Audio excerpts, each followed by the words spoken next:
Hi guys, आगे बढ़ते हैं। अभी अपन देख रहे हैं पार्ट 2। आई होप आपने पार्ट 1 देखा रहेगा, जिसमें मैंने टर्नओवर के बारे में डिस्कस किया था कि एग्रीगेट टर्नओवर में क्या क्या लेना है।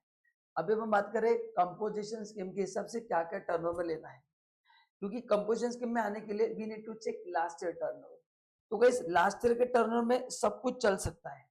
जो अपना एग्रीगेट टर्नओवर का डेफिनेशन है, आप सब कुछ ऐड कर सकते हैं। बट द प्रॉब्लम इज, जैसे लास्ट ईयर के टर्नओवर में मैंने इंटरेस्ट रेट सप्लाई ऐड किया है, बट इस साल अगर मैं इंटरेस्ट रेट सप्लाई करता हूं तो मैं स्कीम में एलिजिबल नहीं होगा। तो टेक्निकली अगर आपको कंपोजिशन स्कीम में रहना है तो ये चार ही सप्लाई कर सकते हैं। कौन से? Taxable supply of goods, taxable supply of service, nil rated and only exempt. तो again I repeat, last year के टर्म में आप सब कुछ ऐड कर सकते हैं, even interest rate supply. But अगर इस साल आपको स्कीम में आना है तो इंटरेस्ट रेट सप्लाई बंद करना पड़ेगा। अभी आप लॉजिकली बताओ, कोई बिजनेसमैन स्कीम में आने के लिए उसका सप्लाई बंद करेगा क्या? तो अदर वे आप ऐसे भी एज्यूम कर सकते कि ये चार चीजों को ही पकड़ना है। अगर आप नॉन टेक्सटाइल सप्लाई कर रहे हैं, export supply, interest rate supply कर रहे हैं, तो आप स्कीम में आ नहीं सकते। ठीक है, एंट्री ले सकते हैं बट आप सर्वाइव नहीं हो पाएंगे, क्योंकि ये सप्लाई करना अलाउड नहीं है। तो इसको अपन थोड़ा समराइज करते हैं, देखो आपको समझा कि नहीं। सो जैसे अपन देखा था, ये वीडियो ये अपन देखा था लास्ट लेक्चर में। ये जो अपना टर्नओवर है ये लास्ट ईयर का है, पहले वर्ड में। तो ये है लास्ट ईयर टर्नओवर। तो लास्ट ईयर के टर्न में सब कुछ चलेगा, लेकिन अगर आपको कंपोजिशन स्कीम में आना है तो फिर अगर आपने इंटरेस्ट रेट सप्लाई किया तो आप एलिजिबल नहीं हो। तो क्या क्या बचेगा फिर? ये चार चीजें बचेगी। कौन सी? Taxable supply goods service up to 10%, exempt में nil rated and only exempt. ये चार ही इस साल आपका कंसिडर करना है। अगर ये चार छोड़ के अगर आपने इंटरेस्ट रेट सप्लाई किया, आपने स्पेसिफाइड गुड्स मैन्युफैक्चर किए, आप सीटीपी हो, एनआरडीपी हो, आपने ईसीओ के थ्रू गुड्स सप्लाई किए, तो आपको स्कीम से इमीडिएटली बाहर जाना पड़ेगा। तो एग्जाम में लिखते समय आपको एकदम सही तरह से लिखना है। तो अगर मैं भी बात करता हूं कंपोजिशन स्कीम की, तो करंट फाइनेंशियल का जो टर्नओवर है,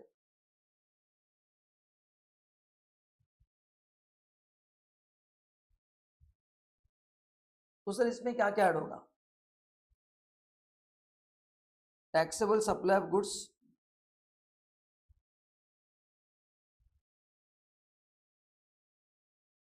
service, wholly exempt and nil rated. Technically चार सप्लाई ही आप कर सकते हैं, क्योंकि अगर आपने इंटरेस्ट रेट सप्लाई किया तो आप स्कीम से बाहर निकल जाओगे। तो लास्ट ईयर इंटरेस्ट रेट चलेगा, बट इस साल अगर अपन ने इंटरेस्ट रेट किया तो आपको स्कीम से बाहर जाना पड़ेगा। तो काफी बुक्स में आपको अलग अलग आंसर दिखेंगे, है ना? तो आपको सोच समझ के आंसर लिखना है, क्योंकि दो तरह से लोग आंसर लिखते हैं। देखो कैसे। पहला आंसर होगा, लास्ट ईयर आपने इंटरेस्ट रेट सप्लाई किया है इसलिए इस साल आप एलिजिबल नहीं हो। बट कुछ बुक्स में आपको ऐसा दिखेगा कि लास्ट ईयर के टर्म में सब कुछ चलेगा, करंट ईयर तुम स्कीम में आ सकते हो बट तुम इंटरेस्ट रेट सप्लाई नहीं कर सकते हो। तो if you look at from current year point of view, ये चार ही सप्लाई तुम कर सकते हो। अगर ये छोड़ के तुम कोई और सप्लाई करने वाले हो, जैसे तुम इंटरेस्ट रेट सप्लाई करने वाले हो, थ्रू ईसीओ सप्लाई करने वाले हो, तुम स्पेसिफाइड गुड्स मैन्युफैक्चर करने वाले हो, बराबर है, तुम सीटीपी हो, तुम एनआरडीपी हो, तुम नॉन टैक्सल गुड्स सप्लाई करने वाले हो, तो फिर आप स्कीम में एलिजिबल नहीं हो। तो this is the meaning of turnover for composition scheme. अब इसमें तीन लोग आते हैं, manufacture, service provider and trader. तो मैन्युफैक्चर के लिए सब कुछ लेना है,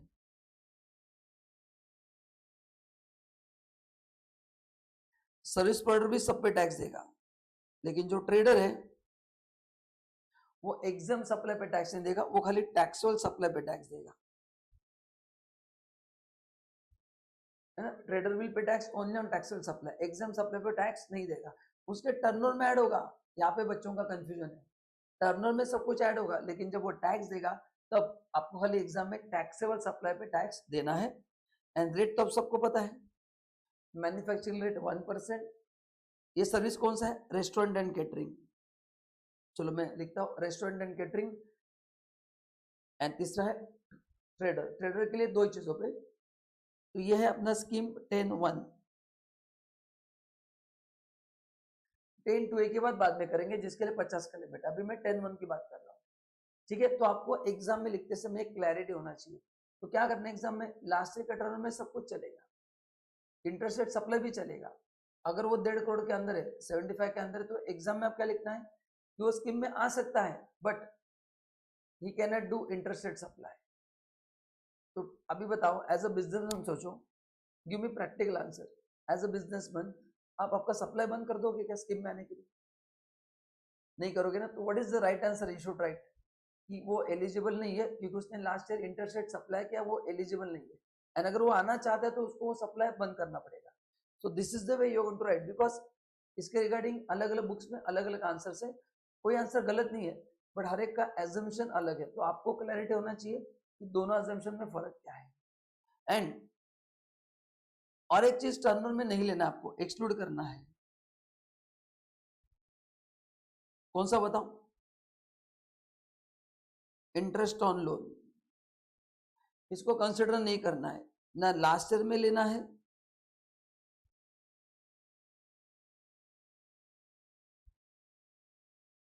मतलब लास्ट ईयर जो अपन लिमिट निकालते 1.5 करोड़ 75 लाख, उसके लिए भी इग्नोर करना है। जो करंट ईयर लिमिट निकालते अपन 1.5 करोड़ 75, उसके लिए भी इग्नोर करना है। एंड इसको और एक जगह पे एक्सक्लूड करना है, बताओ कौन सा? जो अपन निकालते हैं ना मार्जिनल लिमिट फॉर सर्विस, उसके लिए भी हटाना है।